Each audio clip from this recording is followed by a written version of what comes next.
Nul doute que la date du 15 février avait été entourée en rouge, dans leur agenda, par les dirigeants de la Fédération française de football, FFF. Au terme de 5 mois d'enquête, l'Inspection générale de l'éducation, du sport et de la recherche, IGESR, va envoyer simultanément, mercredi, son rapport définitif d'audit à Noël Le Graët, président en retrait de la FFF, à Philippe Diallo, patron intérimaire de l'instance, à Florence Ardouin, directrice générale mise à pied à titre conservatoire, et à Amélie Oudéa-Castéra, la ministre des Sports. Cette dernière devrait tenir une conférence de presse dans la journée.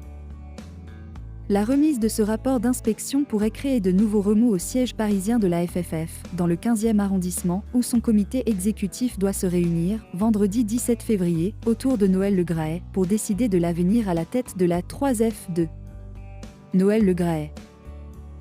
Lundi 13 février, les avocats du patron de la fédération, Florence Bourg et Thierry Marambert, ont demandé, en vain, à l'IGESR de reporter la remise du rapport définitif, dans la mesure où de nouvelles auditions ont été menées par les 3 inspecteurs depuis le 30 janvier et l'envoi aux parties du rapport provisoire d'audit. Le Monde a pris connaissance des observations envoyées, lundi, par la défense de M. Le Graët à la mission d'inspection diligentée par Mme Oudéa-Castéra. Alors que le patriarche du football français, 81 ans, est visé depuis le 16 janvier par une enquête préliminaire ouverte par le parquet de Paris pour harcèlement sexuel et moral à la suite d'un signalement émis par l'IGESR en vertu de l'article 40 du Code de procédure pénale, mais Bourg et Marambert dénoncent une ingérence politique et médiatique dans le processus d'enquête gravement attentatoire aux principes essentiels d'indépendance et d'impartialité, susceptibles de biaiser l'objectivité des inspecteurs.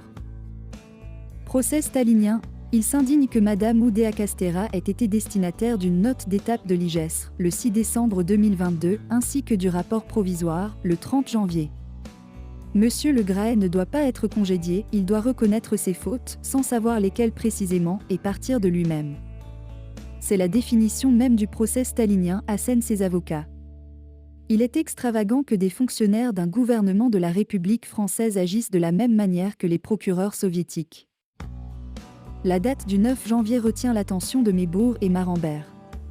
Ce jour-là, alors que NLG vient de présenter ses excuses après sa sortie dévastatrice sur Zinedine Zidane, Mme Oudéa-Castéra tient une conférence de presse, selon les avocats, en forme de réquisitoire, alors que la mission d'audit était toujours en cours, on ne pouvait pas davantage dicter aux inspecteurs le sens de leurs futures conclusions.